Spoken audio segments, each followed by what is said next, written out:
Chetan India China లాగా super power అవ్వాలి అంటే ఏం చేయాలి? ఏ కంట్రీ అయినా సూపర్ పవర్ అవ్వడానికి one of the main reason వచ్చేసి యంగ్ టాలెంట్స్, అంటే యూత్. చైనా కంట్రీ బయటికి వెళ్ళిన యూత్ ని మోటివేట్ చేసి వాళ్ళ కంట్రీలోకి తెప్పించుకొని కంట్రీకి సర్వ్ చేయండి అని మోటివేట్ చేస్తుంది. కానీ ఇండియన్ యూత్ వేరే కంట్రీస్ లో సెటిల్ అవ్వడానికి కలలుగా అంటున్నారు. అసలు యూత్ ఏడున్నారు? సగం మంది అమెరికాలో ఉన్నారు, దాన్ని అమెరిపేట్ చేసేసారు. నెక్స్ట్ వెల్త్ క్రియేట్ చేసే వాళ్ళని ఎంకరేజ్ చేయడం, అంటే ఆంటర్ప్రినర్స్ ని.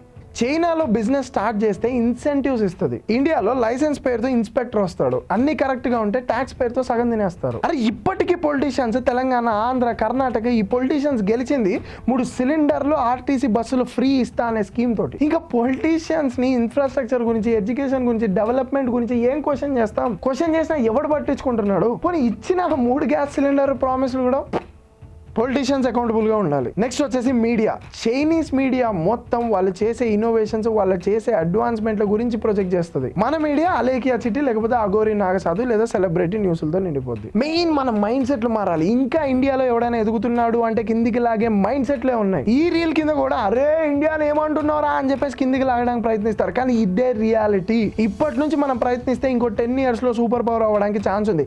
ఆ విజన్ పెట్టుకొని మనం ముందుకు వెళ్ళాలి.